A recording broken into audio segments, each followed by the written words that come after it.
Hola, ¿qué tal? Hoy vamos a hablar sobre las vulnerabilidades. En realidad es importante conocer sobre las vulnerabilidades ya que existen diferentes tipos.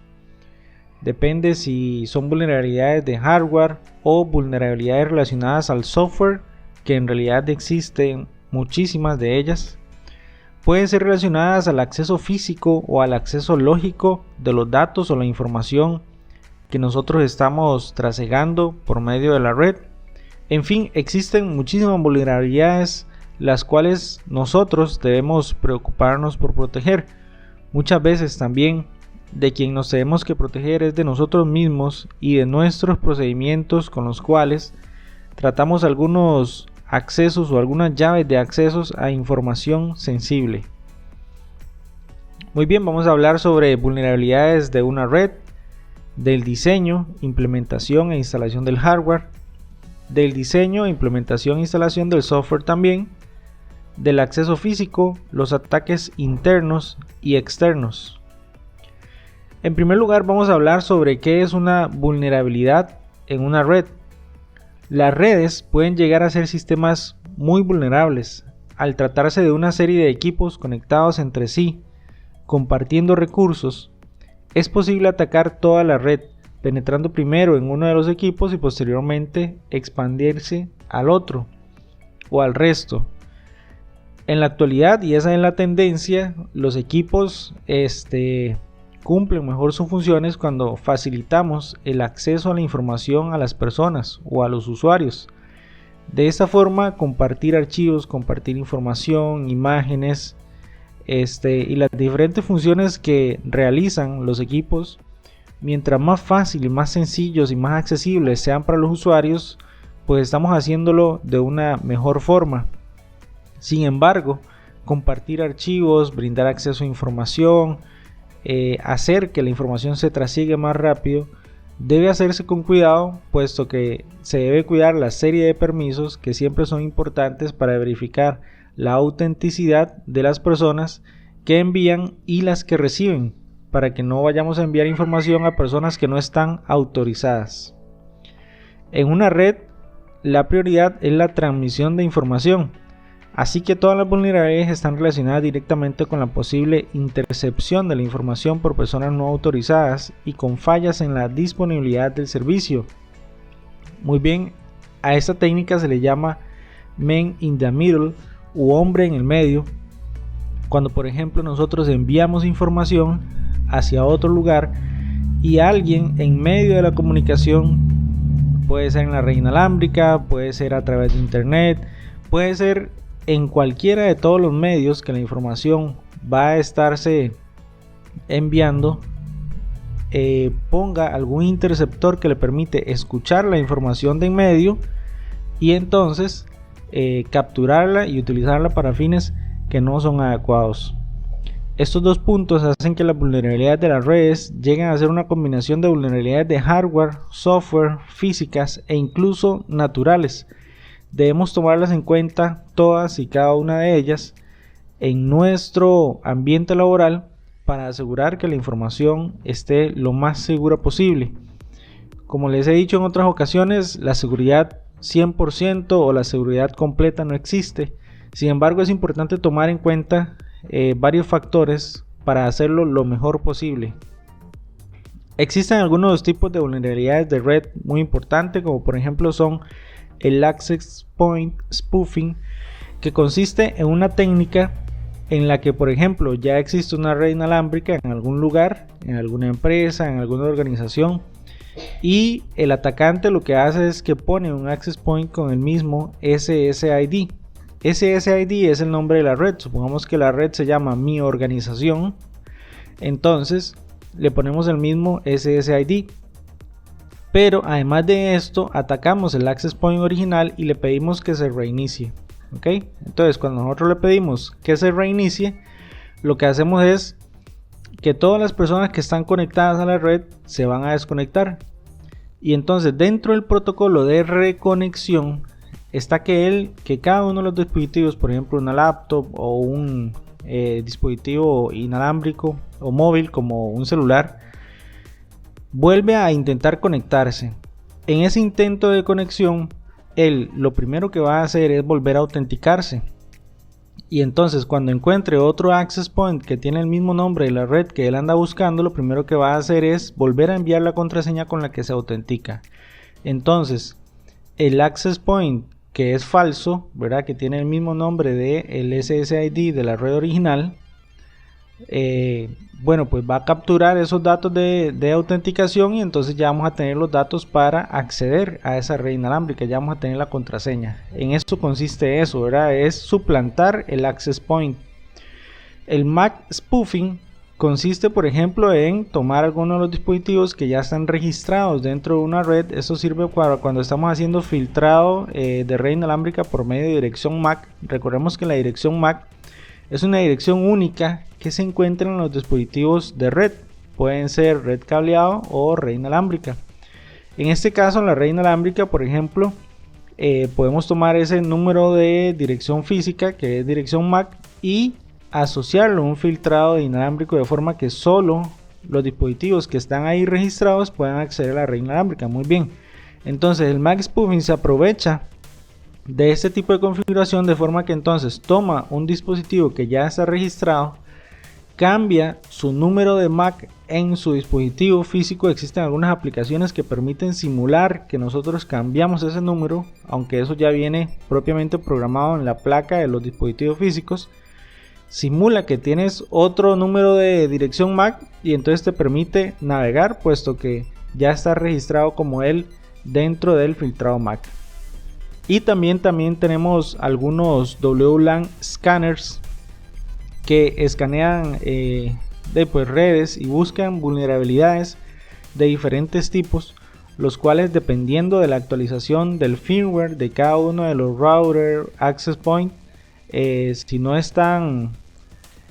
sido parcheados o si no han sido actualizados, entonces les muestra cuál es la vulnerabilidad y la forma de atacar esta red inalámbrica por medio de esa vulnerabilidad. También tenemos vulnerabilidades importantes correspondientes al diseño e implementación del hardware. Por ejemplo, dice que las vulnerabilidades de hardware presentan la probabilidad de que las piezas físicas del sistema fallen, ya sea por mal uso, descuido, mal diseño, etc., dejando el sistema desprotegido o inoperable. También trata sobre las formas en que el hardware puede ser utilizado por personas para atacar la seguridad del sistema. Por ejemplo, el sabotaje de un sistema al sobrecargarlo deliberadamente por componentes de hardware que no han sido diseñados correctamente para funcionar en el sistema. Hace poco, por ejemplo, se encontró algunas nuevas vulnerabilidades en los diseños de los procesadores Intel, de forma que cuando se corrían ciertas instrucciones a bajo nivel, podían sobrecargar el procesador y dejarlo inoperable durante algún tiempo para el equipo en el que se estuviera ejecutando, ya fuera algún dispositivo de red, algún dispositivo móvil, una laptop, una desktop o un servidor, o los diferentes dispositivos que se producen de la marca Intel.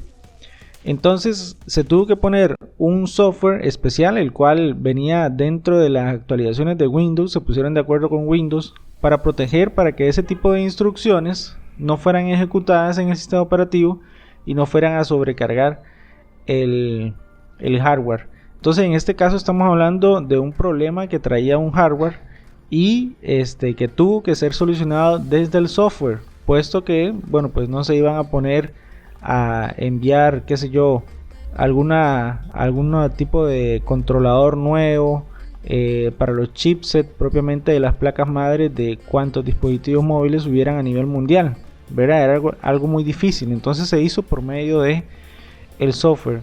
Ahora bien, también hay vulnerabilidades de hardware en distintos niveles. Por ejemplo, los dispositivos que son únicos en la red. Hablemos de un solo router, un solo switch, un solo access point. En el momento en que estos dispositivos fallen, bueno, pues vamos a tener una vulnerabilidad porque tenemos un mal funcionamiento o una inoperancia de nuestro sistema completo. Para esto debemos tener réplicas, debemos tener respaldos, backups, tanto de las configuraciones como de los equipos físicos.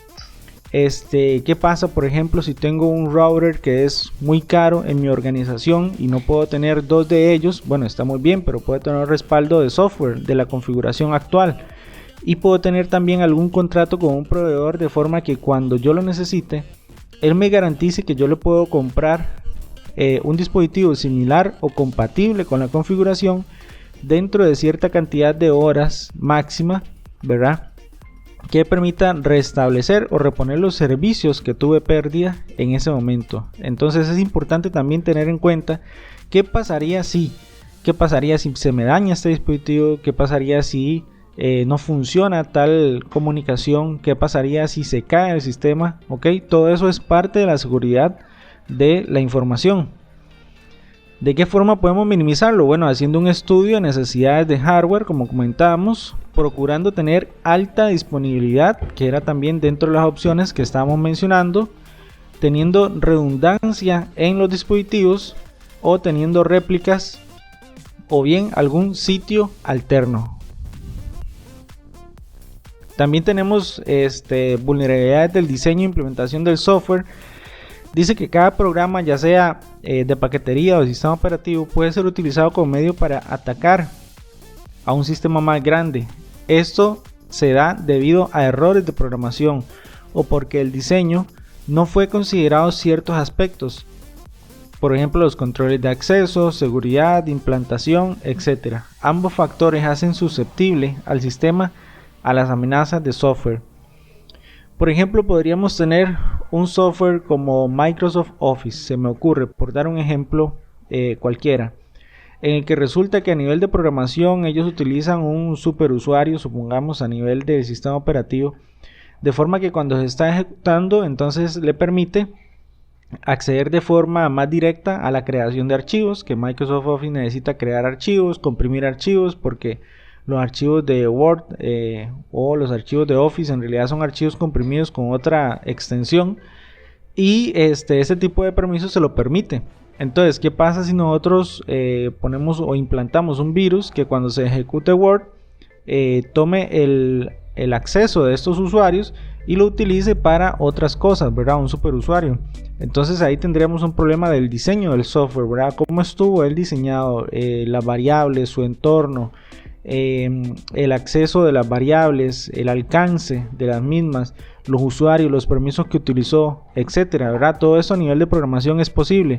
Entonces, a nivel de software también debemos ser cuidadosos. También tenemos las vulnerabilidades de acceso físico, las cuales están relacionadas con el acceso físico a los sistemas y al hardware también. Esto lo referente al acceso y de las instalaciones donde se tienen los equipos de cómputo que contienen la información o forman parte de los procesos esenciales del sistema. Las vulnerabilidades de este tipo se pueden presentar en forma de malas prácticas de las políticas de acceso del personal a los sistemas y uso de medios físicos de almacenamiento de información que permite extraer datos del sistema de manera no autorizada. Por ejemplo, comúnmente los dispositivos de comunicación, tales como switches, routers, access point, son puestos en gabinetes. Estos gabinetes normalmente no están a una altura accesible para una persona, o sea, 1 metro, 1,70 m, 1,80 m, sino que más bien se ponen a 2 metros, 3 metros, hasta, ¿verdad?, lo más posible en altura, para que no se tenga acceso fácil físicamente a los dispositivos. Porque si se tiene acceso fácil, bueno, pues ¿qué impediría, por ejemplo, que alguien fácilmente, cuando sale una persona encargada de un laboratorio, o cuando un guarda dentro de una organización, o alguien del departamento de TI descuida uno de los equipos, por ejemplo, venga a uno de estos dispositivos, conecte un cable de consola y comience a intentar contraseñas en la parte de configuración de los dispositivos de red, tales como switches, routers, etcétera? ¿Verdad? Si se tiene acceso físico a las cosas, se puede hacer, o que se conecte una memoria USB y esta memoria USB se empiezan a hacer backups de la configuración y luego se estudia la configuración de la red. Todo eso se podría hacer si se tiene acceso físico. Sin embargo, si el acceso físico está limitado, esto permite, ¿verdad?, ir filtrando cierto tipo de situaciones que podríamos experimentar en las organizaciones debido al acceso físico de los dispositivos. Formas de minimizarlo, bueno, es importante tener reglas de acceso. O sea, por ejemplo, si se tiene unas llaves de los gabinetes, quién tiene estos gabinetes, cuándo los tiene, a quién se los puede prestar y bajo qué condiciones, cuál va a ser el registro que vamos a tener sobre el préstamo de los diferentes accesos. Por ejemplo, si alguien va a entrar al gabinete y va a revisar en dónde lo vamos a anotar, en dónde vamos a tener ese registro de quién entró a la organización, a los diferentes gabinetes o dispositivos y hizo cambios, ¿verdad?, en nuestros dispositivos. También es importante manejar reglas de manipulación de contraseñas, de acceso físico y o llaves que nos permiten acceder a los diferentes dispositivos. Sistemas de acceso físico digital, por ejemplo, por medio de huellas. Aseguramiento del espacio físico, esto es muy importante. No podemos tener, por ejemplo, espacios físicos importantes como el centro de datos de nuestra organización cubierto, por ejemplo, por puertas de vidrio o puertas frágiles de acceso fácil, ¿verdad?, para los usuarios, sino que debe ser, ojalá, paredes de concreto bien separadas, que no estén cerca de otros espacios en donde corren tuberías de agua, ¿verdad? O sea, que no esté cerca de los baños, porque ¿qué pasa si, por ejemplo, en la noche se aumenta la presión, se daña alguna de las tuberías de los baños y esto inunda, ¿ok?, las oficinas cercanas o conexas, ¿verdad?, inundando el centro de datos de la organización. O sea, todas estas partes de vulnerabilidad del acceso físico son importantes. Los materiales físicos que rodean los equipos, o sea, no lo vamos a tener tampoco rodeado de, por ejemplo, una bodega llena de líquidos inflamables, ¿verdad?, que son peligrosos. Es importante tener dentro de estos espacios tan importantes como los centros de datos de las organizaciones pruebas antisísmicas. ¿Qué pasa si sufrimos un sismo? ¿Cuántos grados podría soportar? Porque es mucho el dinero que se tiene invertido ahí. Y no solo en equipo físico, sino también la información, que actualmente es el activo más importante de las empresas. Pruebas anti inundaciones, como les comentaba antes. No precisamente estamos hablando de que se inunde propiamente, digamos, la región, el lugar en donde estamos, sino que podríamos tener una inundación interna, como por ejemplo se revienta una tubería de un baño y resulta que son oficinas cercanas y se inundan las oficinas o el lugar físico o el espacio en donde tenemos el centro de datos de la organización. Y además una regla mínima que es cámaras de seguridad. También podríamos sufrir ataques internos. A pesar de las topologías de seguridad de redes basadas en cortafuegos, enrutadores, conmutadores, es posible romper la seguridad interna de las redes y realizar ataques de suplantación de identidades de equipos y de usuarios. Esto podríamos sufrirlo, por ejemplo, si alguien lleva una memoria USB a nuestra organización, la conecta a una computadora y resulta que esta memoria USB tenía un exploit o un virus de tipo exploit que permite explotar una vulnerabilidad de nuestros dispositivos desde dentro. O sea, ni siquiera tuvo que pasar por todo nuestro sistema de filtro web, escáner de redes, UTM de seguridad, del router de Cisco con todos sus protocolos, reglas de filtrado. Ni siquiera tuvo que pasar por todo eso, sino que simplemente un usuario llegó y conectó una memoria USB en uno de los dispositivos. Se pasó el virus, se propagó por medio de toda la red y ya tenemos toda la red infectada. Entonces, un detalle tan pequeño como como permitir que los usuarios conecten memorias USB en nuestra organización, son detalles que nosotros nos tenemos que preguntar si es necesario, si es realmente necesario, porque si definitivamente la computadora es únicamente para utilizar información de trabajo, información de la empresa, y las personas cuando se llevan, por ejemplo, información a su casa, podrían llevarse más bien la laptop, y en lugar de estar compartiendo memorias USB y se prohíbe el acceso a las memorias USB o la conexión, hasta podríamos deshabilitar los puertos de la USB de las computadoras. Esto pasa en muchas organizaciones y no es una medida drástica, es algo normal, es algo común, que si es parte de lo que nos permite resguardar el acceso a la información, la integridad de nuestra información, bueno, pues se toma como una regla, una política de la empresa y se hace. De todas formas, las personas lo que están haciendo en la organización es trabajando. No vienen a estarse compartiendo, por ejemplo, música, imágenes por medio de memorias USB. Me explico, entonces, las reglas pueden ser muchísimas y debemos ir poniendo diferentes niveles, diferentes capas de protección para que no vayamos a tener ataques ni internos ni externos. En cuanto a ataques externos, se refiere a los intentos de acceso no autorizados a una red privada por medio de diferentes técnicas con distintos objetivos. El primer dispositivo que se enfrenta frente a un ataque externo es el firewall, como les comentaba. Siempre es el dispositivo que se encuentra en la orilla, en el perímetro de nuestra red. Es un sistema o grupo de sistemas que impone una política de seguridad entre las organizaciones de red privada y el Internet. Es un mecanismo para restringir el acceso entre la Internet y la red corporativa interna. Típicamente se instala un firewall en un punto estratégico donde la red o redes se conectan a Internet. Muy bien, comúnmente es la salida a Internet o lo ponemos propiamente en la salida a Internet.